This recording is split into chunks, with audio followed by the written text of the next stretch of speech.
So good morning, everyone, and welcome to Bike Walk Connecticut's Legislative Reception 2020.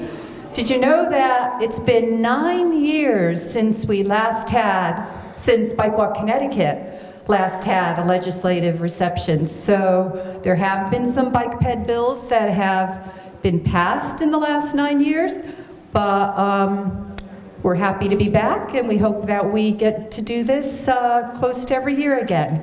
Back in 2008, I think was the first of 4 legislative receptions that Bike Walk Connecticut had hosted, and as a result of that, the Complete Streets policy had been passed, and the 3-foot rule had also been passed, so there had been some victories for the bike ped community here in Connecticut.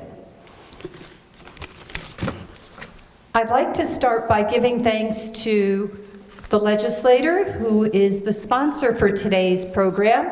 That is Representative Roland Lamar. He's going to be speaking to us shortly, so thank you very much, Roland.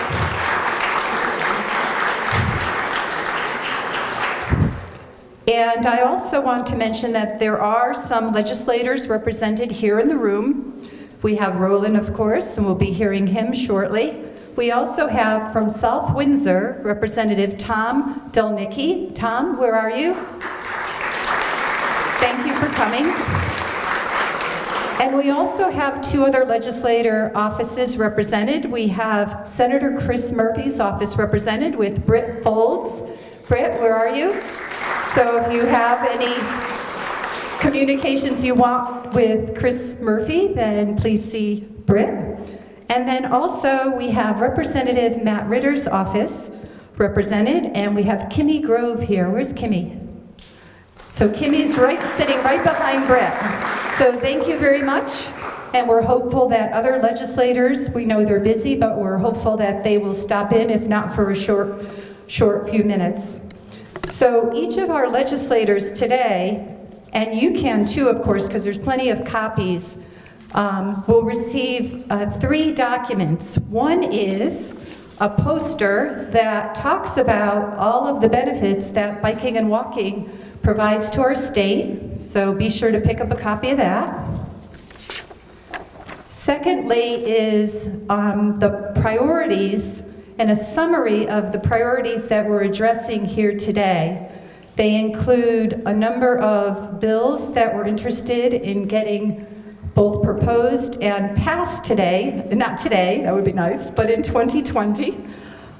There's 5 of them that are batched, and they're in an act that we're calling Act Concerning Bicycle and Pedestrian Safety in Connecticut. And then on the back, we also address 2 bills associated with the Connecticut trails. And then our second major priority has to do with CT 2030 transportation plan. And as you may know, if you have been online looking at the plan, there is lots of opportunity for bike ped programs and facilities to be addressed in that plan. Tom Maziar from Connecticut DOT is here today. He will be addressing that. And then last but not least is Complete Streets. And the reason why we're bringing this priority to this venue today is because in talking to legislators, it has become apparent that although they've heard of Complete Streets, but they don't have an understanding of really how much benefit Complete Streets are to the communities in making them thrive and be healthy and provide for all the multi-modes of transportation that we have. So we'll also have a speaker today talking about some of the successes here in Connecticut on Complete Streets. And then there's also opportunity on the side here after our speaking program concludes that you can talk to folks that are here that are experts in Complete Streets. And then last, we have our Give Respect, Get Respect. And this is a brochure that came out in 2015. And this brochure covers what the guidelines are for not only cyclists on the road or pedestrians walking, but also people in motor vehicles. So it covers the whole gamut. It's pretty concise, but there's lots of good information. This will go to our legislators as well. Without ado, I would like to introduce Roland Lamar, and he will talk about his perspective of biking and walking in Connecticut. Let's give him a warm welcome.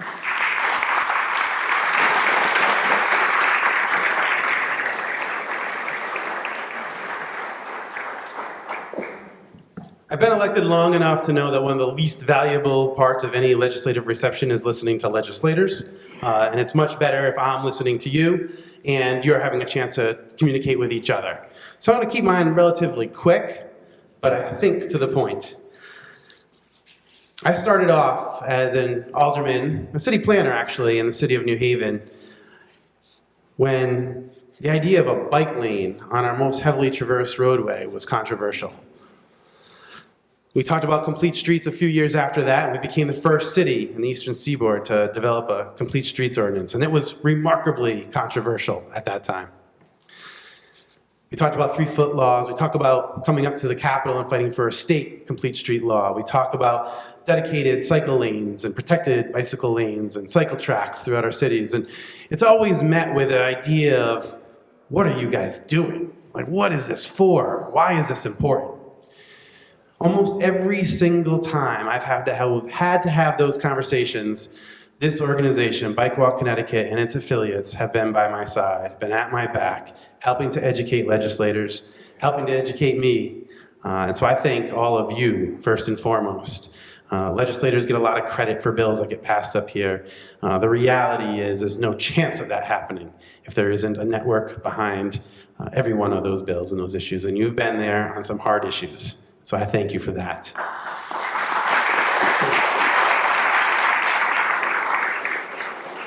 But as much progress as we make, sometimes we're confronted with some pretty obvious deficiencies in knowledge. Last year, only 9 months ago, the idea of how to use a crosswalk became a 2-hour debate on the floor of the House of Representatives. 3 hours? It was 3 hours? It was a 3-hour debate? 3-hour debate on how to use a crosswalk. If you tuned in that day, which thankfully many people did not, you would be appalled at the conversation that occurred.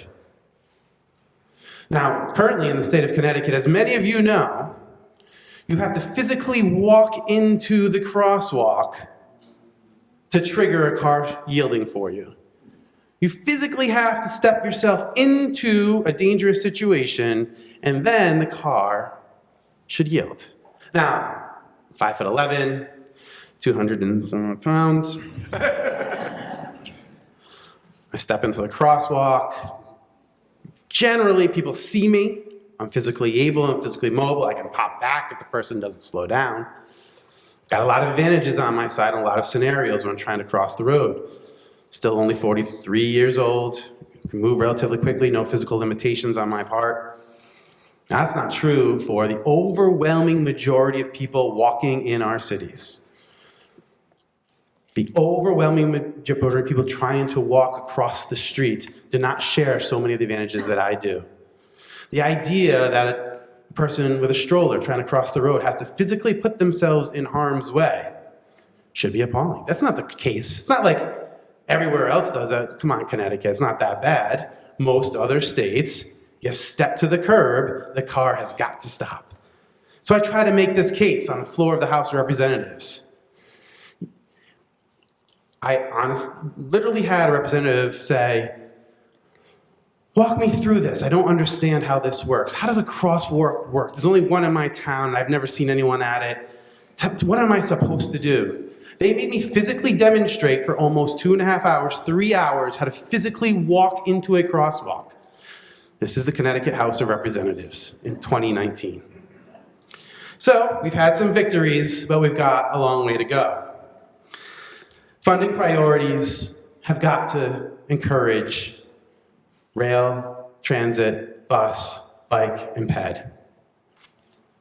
We've overbuilt our highway system. Right now, we're struggling with how to pay for it, how to rebuild it, how to get it up to a state of good repair. But the reality is, we've overbuilt it to accommodate a very suburban lifestyle that we had in Connecticut. The reality is, the next generation of Connecticut residents don't want to live in that environment. They're clamoring for mixed use, mixed income, mixed opportunity places. They want transit of all types. They want to be able to walk to work. They don't want to have a 3-person family in which a 16-year-old has to buy a car to engage in every single social activity of their lives. They don't want to have both working adults have to commute in 2 different directions by a vehicle. They're trying to locate in center cities. We're not losing jobs and people because our taxes are too high. We're losing them because they can't live in communities that are attractive in the 21st century.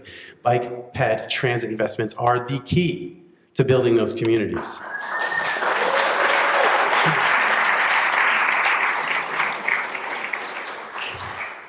We also had a fight last year about lowering speed limits in our cities and towns, allowing our cities and towns to lower the speed limit. You know, it's not true that across the country you can't have 15 and 20 mile per speed limits. But in Connecticut, we've created this scenario in which the cities and towns have to go through Herculean efforts to lower their speed limits to responsible levels. And when they try to do that, they're met with all sorts of reasons why, well, you can't do that. Well, we won't be able to enforce it. Like, that's not the designer's job. Designer's job is to set the law. We say in this community at this time, driving 15 miles per hour is the safest speed to protect the multiple of users who are using that space. Instead of thinking only about the car and moving that car as quickly as we can and keeping that car driver happy, we've got to talk about the people who live in those communities, who are walking to their schools, their churches, their synagogues, their places of work, the grocery stores. We have to make sure we're building around that population, not the cars who are walking through. So as I look at these priorities on state legislation, you have my strongest commitment that this is my priority this year. Pedestrian safety at crosswalks, speed limits in municipalities, making the dooring of a bicycle pedestrian illegal, establish penalty protections for that.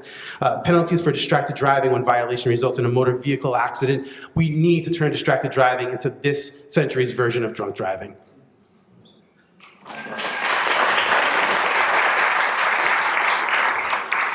You know, people often forget that drunk driving was sort of a slap on the wrist, get home safe tonight sort of experience when it was first enacted.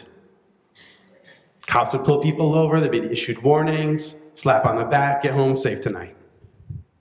It took advocacy organizations like MAD and others to really push both the social and legal protections for the rest of us who weren't engaging in such a horribly antisocial behavior. Right now, I gotta tell you, I live in the city of New Haven with my 4 children.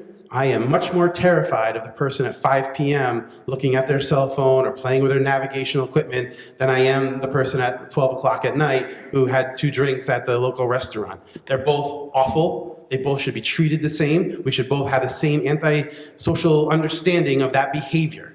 That is a debilitating activity that someone's engaging in. We need to call out our spouses, our children, our parents, our friends. If you see them on the phone, if you see them playing with their navigational equipment, they are threatening the lives of everyone in that community. They're traveling at 45 miles per hour. It's not the case that you survive a 45 mile per hour car crash with someone who's distracted. Now, cities and towns have done a part. There are complete streets ordinances across the state. That wasn't the case before. Growing awareness. It was just a few folks who were questioning about that sidewalk, crosswalk safety.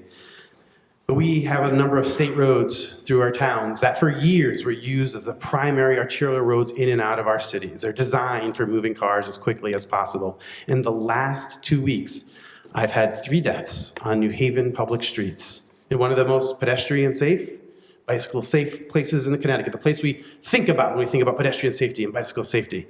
I've had 3 deaths on our state highways and roads.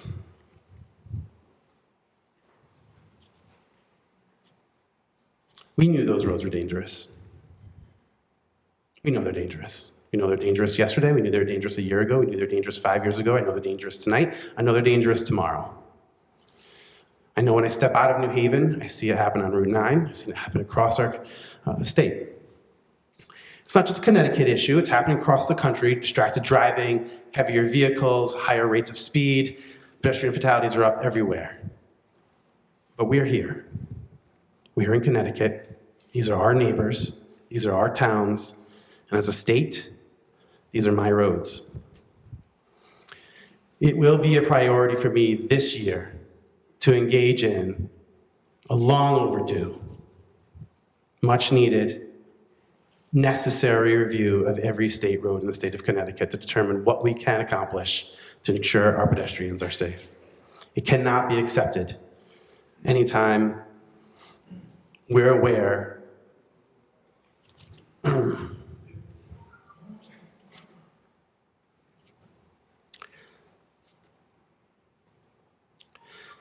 knew the place where a person was hitting Whaley Avenue in New Haven. I've known the place where someone passed away on Elagrassa Boulevard a couple weeks ago, and I know the place on Route 80 where someone passed just a few months ago. I know they're super dangerous and no one should be crossing there. But yet there are crosswalks and there are walk signals and there are communities that live around there. And it is my obligation to make sure everyone can cross the road safely from their home.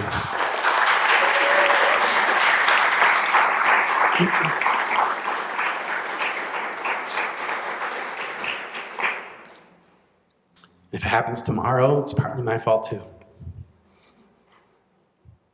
If it happens next week, it's definitely my fault. If it happens next month, it's all of our faults, right? We know it. Whether it's in your community or mine, if there's a dangerous road, we need to know. Our state DOT, we need to dedicate the resources to protect those individuals. Because I have a lot of sleepless nights, fully aware that the state roads, which I have this awesome obligation to work closely with our DOT, are unsafe for most users. So I'm going to need your help on that one too. It might not be on this list today, and it might not be what I told Susan I wanted to talk about. But things change over the last couple of weeks, and I recognize I have even greater responsibility in that regard.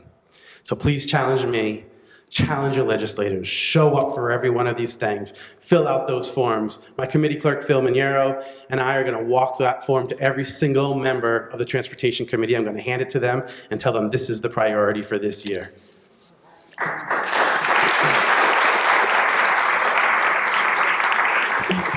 I need your help. I need your support. Thank you for everything you've done.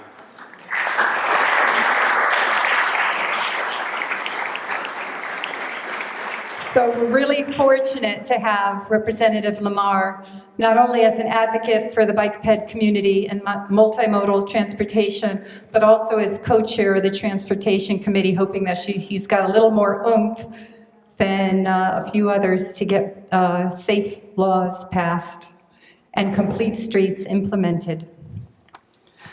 Our next presenter is Representative Kirsten McCarthy-Vahey. She serves the town of Fairfield, and I don't know if you know this bit of information, but in 2018, Smart Growth America had evaluated complete street policies. And there's maybe a dozen towns, communities across Connecticut that currently have official complete street policies. Fairfield is one of them. It just so happens that Smart Growth America evaluated 1,477 policies.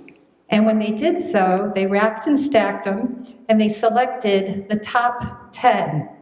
Well, guess what town was in the top 10? Fairfield. So Kristen Vahey represents that area. She is very much an advocate for bicyclists and pedestrians. She represents the 133rd district. She is town chair of Planning and Development Committee, and she serves also on the Transportation Committee. Please extend a warm welcome to Representative Vahey.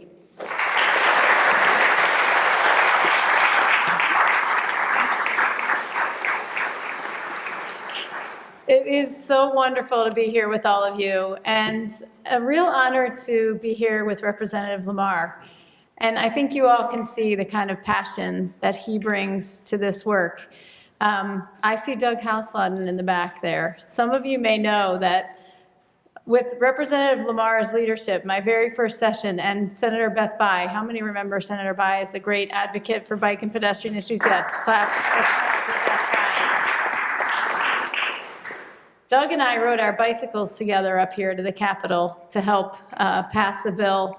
Roland was really busy on the floor that day doing other important work, and I just want to thank him for all the work that he does. And I told him just on the way up here, he's not alone in terms of bearing that responsibility and the privilege of being able to move these issues. So I want to talk for a few minutes about process. How many of you have local town bike and pedestrian committees in your town? Awesome. All right, well then let me ask it this way. How many towns and communities do not have local bike and pedestrian committees? Too many, too many. So I currently am the co-chair of our state's Planning and Development Committee. I am not the town chair, but when I was on the Board of Selectmen, one of the things that I helped champion was the creation of a bike and pedestrian committee for my community. It was actually Mary Glassman who suggested that the first thing you need to do as a town is create a plan. And so in order to do that, we created a committee. That was back in 2011, 2012. The Complete Streets policy took a little while, but it was the work of volunteer advocates like you and a clear plan and a path to get there that led us there. So when I am here asking you this, I'm asking you if your town or your community does not have a bike and pedestrian committee or an advocacy group that is organized and able to work in conjunction with town officials, go home and talk to your town council members, to your RTM members, to your Board of Selectmen members, and ask them to form that committee. In our town, that committee then created subcommittees over time, and one of the subcommittees was the Complete Streets Committee. Here's what's important about that process. We had some ringers, as I call them. We had a landscape architect who was part of that Complete Streets policy. We had a retired person who was able to go and meet with other communities and find out what other communities in Connecticut are doing. So when you think about who you're advocating for being appointed to or serving on those committees, make sure that you have a broad cross-section of the community so that you're looking at it from various perspectives. Get the buy-in, and I may be preaching to the choir, in fact I know I am, but of your local police department. Fairfield was partnering with the health department. We had grants that were being used for diabetes prevention that got used to help create a bike path and a bike, not an official lane, but painting fog lines, and doing signage on the streets. And we partnered with the health department. A number of years back, the CDC recognized that because it's an environmental change as opposed to individuals being taught how to prevent diabetes, helping to make the streets safer so that people could be more active. And you know what happened on that street? It was amazing. These were wide roads that, we painted some lines, did some signage, and you wouldn't believe how many more people came out on those streets to walk also, not just to ride their bikes, because the pedestrians felt safer on the side of the street. So then that subcommittee group had to take that Complete Streets policy before our Board of Selectmen, before our Town Plan and Zoning Committee. And during that whole process, it required organizing. It required people showing up at meetings. It required people like you who understand the issues and who know why this is so important. As Roland said, because it's important for our health, our safety, our lives. It's important for our economic development.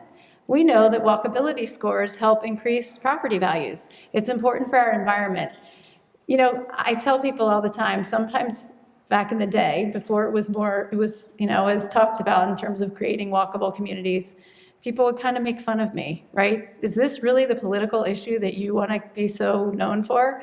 And now I think people get it a little bit more. But it's all of you working with the very, very local leaders and advocating on a very local level. Roland was talking about people dying in his community. We had a neighborhood meeting a couple weeks ago in my town where 60 people showed up just from one little neighborhood because one neighbor reached out to her state rep, to her RTM members, to her police chief, and to her village association. She put flyers on every door, and the same guy who helped create our Complete Streets policy helped do a mock-up for everybody to look at about definition of the problem, why it was a problem, and proposed solutions. And guess what? One of the proposed solutions is to lower the speed limit on the road. And we know that we're gonna have to go through a process. Trust me, we're gonna get there. But this is a perfect example of why this legislation is so important. We also know that just lowering the speed limit is not necessarily going to save someone's life on that road.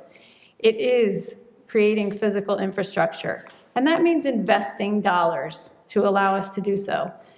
Last night, this is the other thing I'm going to implore you to do. As your towns and communities work on your plans of conservation and development, and there are planning processes, meetings, show up at those meetings and make sure your voices are heard. Last night, we had a planning session with our town planners. I see Doug smiling in the back, because you know what I was talking about and making sure was written on every sheet, everywhere I could. Sidewalks, bike and pedestrian, crossing the road safely, connectivity, engineering solutions. These kinds of very specific actions, that's how we got the Complete Streets plan passed in Fairfield. We did it by reaching out to the other people who we know are the experts. We did it by working collectively, and we did it by organizing and being relentless. So my plea to all of you is, besides exactly what Roland said, here at the state level, we need your help to be able to pass this legislation. We need your voices. Your legislators, you're their boss. So, talk to them and let them know that this is important to you, but don't just talk to us. Form a local bike and ped committee. If you have one, reach out to them. Make sure that they know your priorities. Make sure that they understand. Offer them very specific solutions. When Sarah, the woman who organized that specific conversation, came to the meeting, she had a flyer for all of us with very specific recommendations of what could be done. And a small group of people are working on each one of those. I know it may sound really nitty-gritty, but we don't get to those beautiful boulevards, those intersections that have ADA accessible crosswalks. We don't get to snow shelves. We don't get to rain gardens. We don't get to trees on the side of the street. We don't get to the crosswalk legislation unless we do all of those pieces. And I'm going to ask you another question. I don't mean to be doing quizzes here so much, but how many of you know who your state rep is? I love this. That makes me so happy. Sometimes when I meet with groups in this room, and I'm sure Representative Lamar has had the same experience, people don't raise their hand. How many of you would say that your state rep knows who you are? All right, not quite as many hands. So this is your other homework. Some people are laughing because their state rep definitely knows who they are. If your state rep doesn't know you, this is the other piece of homework. Please make sure they do. Please make sure that your state rep knows who you are and that they know what is important to you. So I'm really great at volunteering people for things. You can ask the folks in Fairfield. I'm also great at just being incredibly proud of and grateful for the work of the people in my community. And we know that in Fairfield, we have resources that other communities don't have. But we have a Complete Streets policy because people share their knowledge and resources with us. So if there are any of you here who are interested in pursuing Complete Streets policies in your community and you feel like you need a boost or a connection, I am happy to connect you with the folks in Fairfield who work directly on that and can help provide you some guidance and just some tips and tricks to get that going. And I just want to say thanks to every one of you. Susan, thank you for your leadership, and I'm here to work together with Rep. Lamar I already have my sheet. I'm a member of the Transportation Committee as well, and I'm so thankful for the opportunity to be gathered with you today.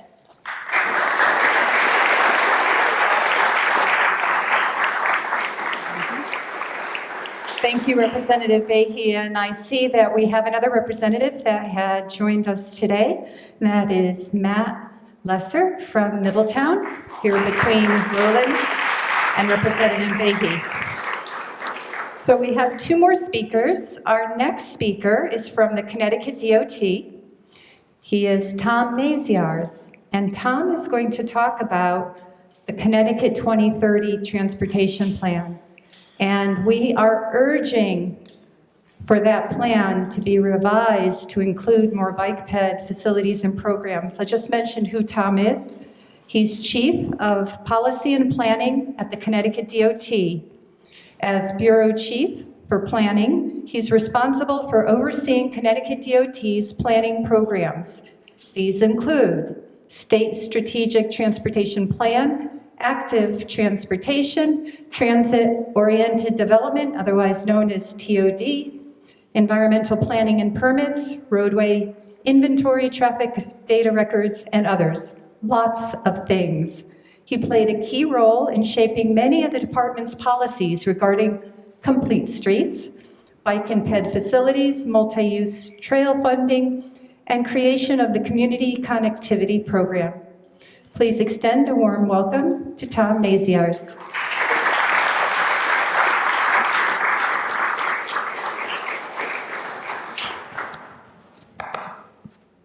All right, those are two excellent presentations that I've got to follow now, which will be hard to do. I think they provided a variety of viewpoints that are important and informational that we can all think about going forward. I love working with both those state representatives, and I can promise you we'll be committed to working with them through this legislative session on the issues that have been raised. My role today, though, is primarily to talk about CT 2030, the governor's 10-year plan for transportation. This is a plan over the last 3 months that has evolved, changed, evolved again, and changed yet again. There were times during the process where I felt that active transportation was going to take a significant hit in that process of setting and tweaking priorities. I am very pleased to report to you today that as a result, at the end of that process, the final plan putting forward for CT 2030 by the governor has a very robust active transportation program. And I think in large part, in large measure, to the efforts of you to make your voices heard through the process and the debates over the last 3 months or so. So I really think we have been making progress over the last 10 years, and this 10-year plan will give us the ability to continue that process moving forward. So if you look at what I've done here, and you will not find this in the plan document, this was about a weekend's worth of work on my part, digging through the details, including stuff that's not actually published, to pull out those elements that I thought were significant in terms of contributing to the advancement of active transportation within the state. Some of these projects or programs I've already mentioned. Community Connectivity, which is a relatively new program that is going to be funded over the next 10 years at the level of $51 million. Most of those projects you could probably find listed individually within the 10-year program, not necessarily all of them. A very new program, and this one is significant because this was a relatively last-minute addition, a program that is very much like Community Connectivity, which is focused on improving pedestrian and bicycle accommodations within our community centers. The Urban Mobility and Connectivity Program is going to be funded at a level of about $100 million over that 10 years. The program has yet to be defined, so there are no criteria for project selection or anything like that at this point in time. It's just the simple lump sum, and I would imagine would be allocated on a rate of about $10 million per year. which is the way the community connectivity program has worked. The Trails program. This program is funded over the next 10 years at the level of $71 million. So we're continuing a big effort on trails moving forward. That's just a few prongs of what we need to do as a state. It doesn't address things like state laws and regulations to control behavior on the street, but it helps us with the physical infrastructure. Another aspect of DOT is making a brand new commitment. This looks relatively innocent when you see it up listed there. ADA ramp and signal improvements. We are undertaking a commitment of well over $6 million per year, a total of 89, almost $90 million over the next 10 years to retrofit almost all of our intersections and sidewalks so they meet ADA requirements. Things like making sure that we've got sidewalks in intersections that don't have them now, even though they've got a crosswalk, making sure that they've got the appropriate ADA ramps, making sure we've got the audible signals and stuff at each one of these locations. So this is a major achievement.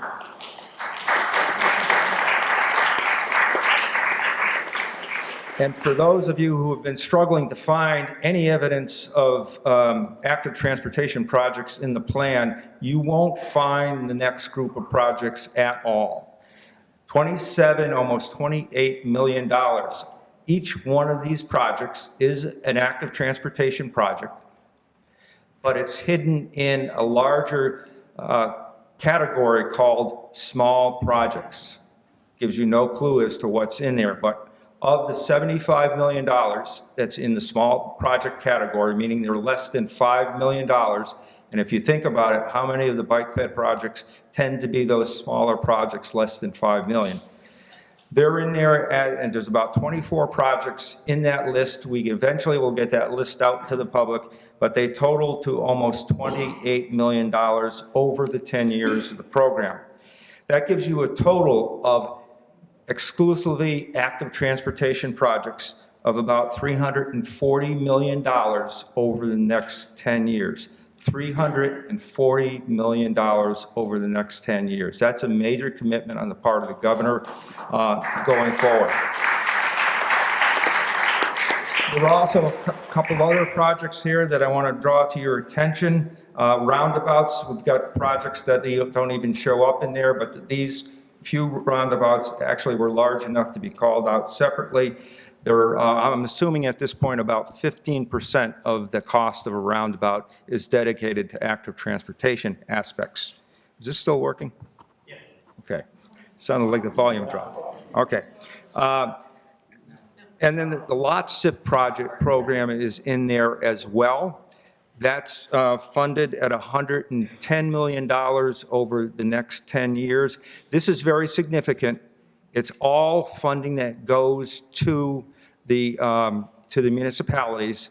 That $110 million represents only about 15% of the total commitment to lot SIP. I added this in just sort of a guess because I don't know what every individual project will be going forward with the municipalities, but traditionally we find at least 15 to 20% of those projects are geared towards active transportation, either complete streets or trails or something of that nature. So it's worthwhile recognizing that these projects are in there as well. That's something you have to talk to your own municipality about to make sure you get those funds, and those funds are dedicated to the projects you want. The last thing I want to talk about, and I'll spend just a couple minutes extra talking about this and then I'm finished, is our traffic signal system. This is in there for about $350 million in total. I've assigned about 15% of that on the assumption that it's related to active transportation aspects of the program. In my mind, the $68 million that I've earmarked here or pulled out for active transportation is probably the most significant of every of the categories I have on this list. And it gets straight to the issues that were talked about earlier. Pedestrian safety. We're making a major change in the way we look at intersections at the Department of Transportation, and that $350 million is being dedicated to revamping all of our intersections with signals. It won't cover quite all of them, but it covers a good part of them. And a key part of that, due to the division chief, our new division chief for traffic engineering, is really focused on pedestrians and making the intersection safer for pedestrians. One is the physical infrastructure. You can see we're going to be looking at all the crosswalks, making sure there are sidewalks, that there were ramps, that we're trying to minimize the distance for crossing the road by making sure that the crosswalks are as short as possible. Then we're also making a change. A lot of the signals we have, about half of the signals in the state, about 1,400 signals, are what we call side street green, which basically oftentimes they don't have a crosswalk, they have no pedestrian signal. The pedestrian is expected to cross when the side street or the parallel street gets a green ball. That leaves a lot of driver confusion. That leaves a lot of confused pedestrians. We are going to a statewide system of concurrent green, which we will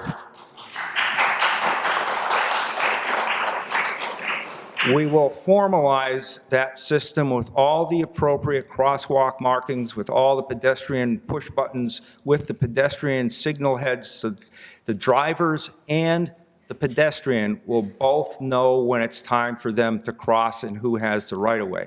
In addition to that, we're going to what we call leading pedestrian intervals, which is a nice technical engineering term. What it really means is it is going to give the pedestrian a 3 or 4 second head start on the motorist.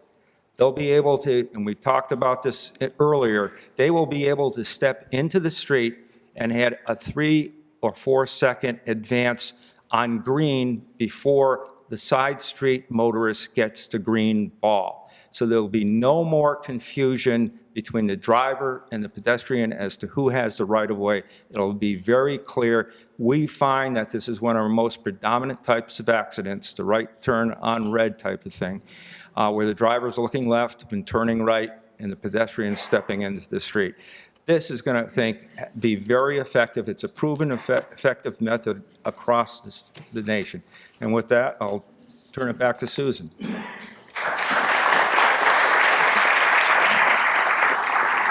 Thank you so much. Oh, gosh.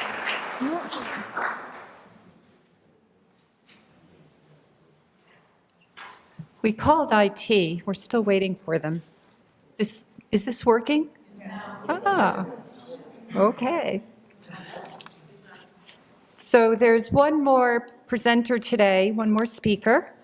And this individual is a representative of a consultant firm that does design and engineering work, especially for complete streets and bicycle and pedestrian facilities. It is Fitzgerald and Holliday. I did want to mention also that we've got another complete streets consultant firm here, VHB. Joe Balskis is here somewhere. Where's Joe? Okay, standing in the back. So we have Mike Moorhead from Fitzgerald and Holliday. He is going to give a short presentation on complete streets, talk about some of the success stories that have occurred here in Connecticut and what might be the next steps for our legislators and/or you guys to do to help get complete streets more vigorously implemented in our state. So, Mike, here you go.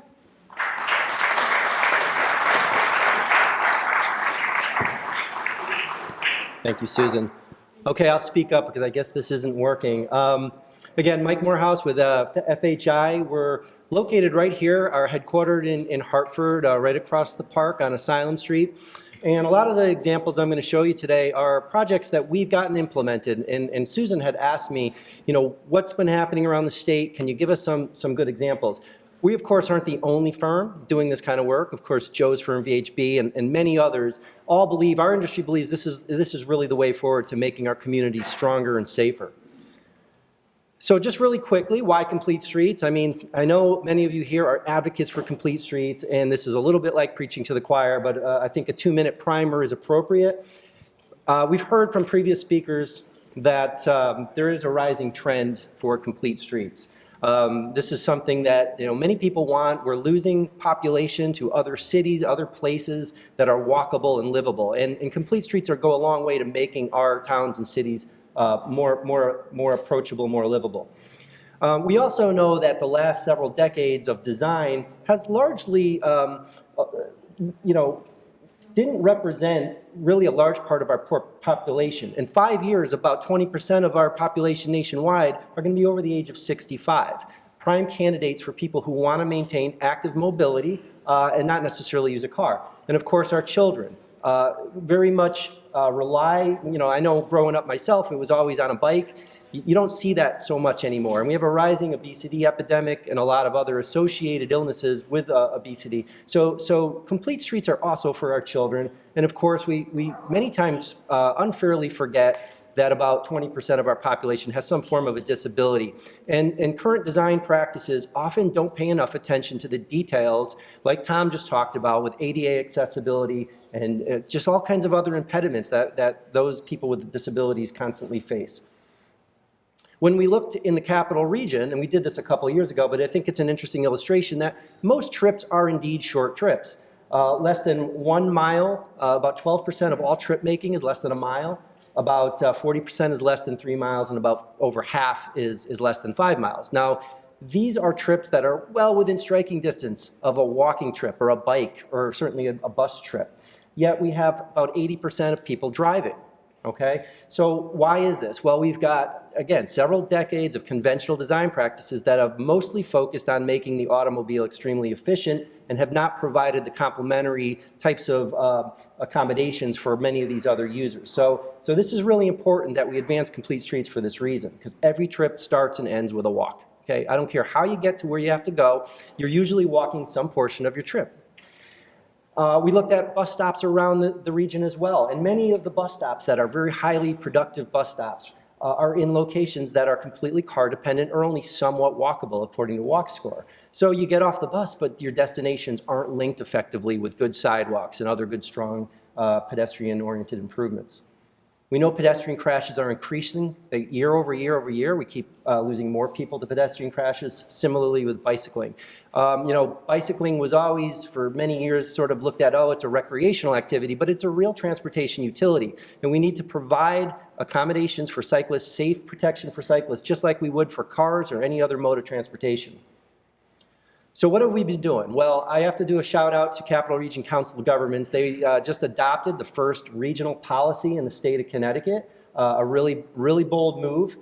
We helped them craft that policy, develop an associated network of streets, and gave design guidance for how those streets should be treated over the course of routine maintenance and reconstruction activities.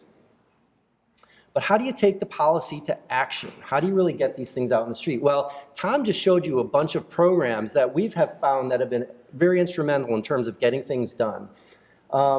This is New Milford. Here's a plan that we did several years ago, looked at a transportation master plan for their downtown, and one of the first things they identified was a roundabout at Still River Drive.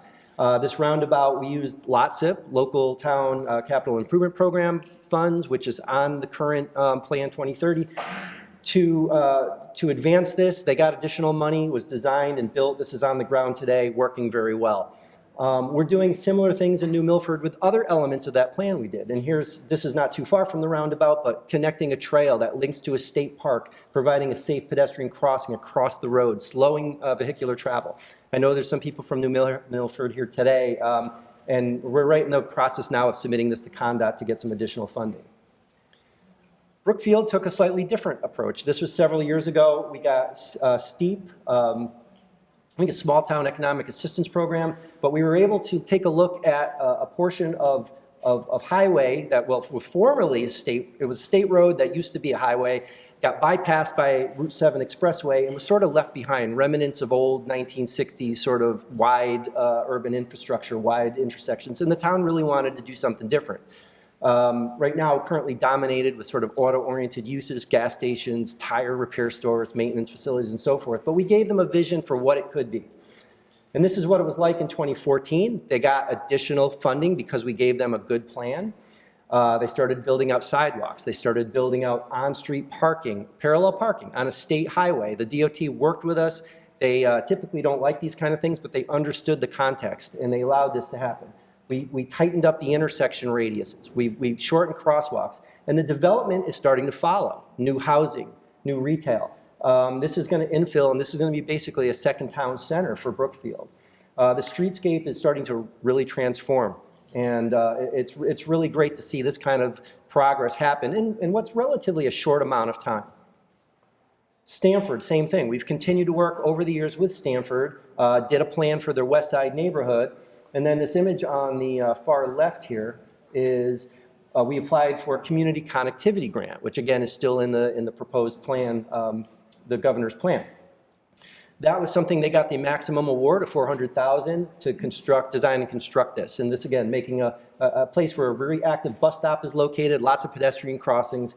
This was a huge win for the city, and it allowed them to continue building out other infrastructure. They started putting bike lanes in the neighborhood, sheros. We helped them visualize what the Purple Bridge might remain as a pedestrian-only bridge when it was being threatened as being converted to a car bridge. So a lot of things that Stanford is starting to do, recognizing their city, in order to grow, in order to increase in density, doesn't need to widen roads. What it needs to do is provide infrastructure for people to get around in other ways. And this is a little different, not Connecticut, Kingston, New York. It's one of the older projects when I first started working for FHI, but this was more traditional federal highway funding, looking at this really archaic, auto-dominated infrastructure in a part of Kingston, New York that is showing a tremendous amount of decay, crime, loss of business, terrible environment, and it's largely because it's got this really highway-centric kind of design. So we showed them what it could look like if we thought more creatively about not only intersection control, but about community building, about how to orient their underutilized open space, consolidate it, use it for parks, use it for other means. This has been now designed by NYSDOT, and they're putting the final funding pieces together, so it'll be constructed next year. Roundabouts are huge. So that's how we kind of got things done through the conventional processes, but now we're also thinking about a new tactical approach. How do we do things lighter, quicker, cheaper, less capital expense, and using volunteer support in the community to help. As part of our CROG project, we had a firm called Street Plans help us to design a quick build manual. This will be for CROG, but available to probably anybody in the state who wants to do this. It'll take a look specifically at the types of things you can do under a variety of different roads and context types. We've already started laying these out throughout the state. I had my daughter come with me on a Saturday afternoon, Main Street in Hartford and Charter Oak, painting the intersection, creating a curb extension to shorten a crosswalk, to create a much safer pedestrian environment, slow vehicles. This was a huge win. We had people coming up to us from the neighborhood saying this was way overdue, we're so happy with this.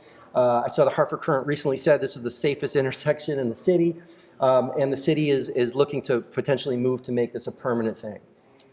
I think Doug's here somewhere, but New Haven, we're working with New Haven as well, with our firm Street Plans, to create this dedicated bus bike lane and the state's first modular temporary bus island. This bridges the gap between the bus lane and the bus shelter on the sidewalk, creates a level boarding situation, prevents vehicles from parking in that space, accelerates the boarding and unloading of passengers, and just makes it ADA accessible. But it just shows the priority that's being placed on the transit and the walk environment. In this spring, we're going to be doing it in Norwich as well. The road was just repaved, so we couldn't quite get in there and do it in the fall, but this spring we have 4 intersections looking at Central Ave, which is a very high-speed environment, but it's a community road. It's got residential, it's got local businesses, and it's a very multinational community. And so we're creating a series of intersections to create bike markings, corner extensions, parking striping, and other things to really formalize the space on what right now is a wide-open, unprogrammed road. And not all of these things have to be done with actual physical materials. We're using money that comes from the CDC. Again, I heard mention that the CDC is getting involved in this because this is larger than just transportation safety. But the Department of Public Health here has been providing money to help us do these quick little planning exercises. This was done in Easton, which is Fairfield County's kind of more rural town, or most rural town, I should say. and really looking to address a really bad situation where middle school children are forced to walk along a very, very busy very busy road with no formal accommodation for walking. So over the course of a day and a half, we've got hundreds of people from the community come out, give us their ideas. We developed a plan like this that they can now take forward, apply for grant funding, and hopefully implement. Over the course, again, a single day, we were able to work up visualizations, what some of these crossings and protections could look like, giving people a sense that, yeah, this fits in with the context of their community. This isn't something that's going to detract from their downtown. This is going to enhance their downtown. We're doing it in Simsbury. We're just meeting with the town. Again, traffic calming, trying to do pedestrian safety, and many, many other places throughout the state. I'm not going to go through everything. I will be available to talk with anybody who's interested in more of the work that we're doing. But I just want to leave it with, it's important that we continue to fund these programs. Not only the traditional grant programs like LOTSIP that we've been relying on, but a little bit of money can go a long way on some of these tactical interventions. Some of these things are done for as little as $5,000, $10,000. And they have really, really mega massive effects and impacts. So I'm going to end there because I told Susan I'd keep it to 10 minutes. But thank you very much. Thank you very much, Mike.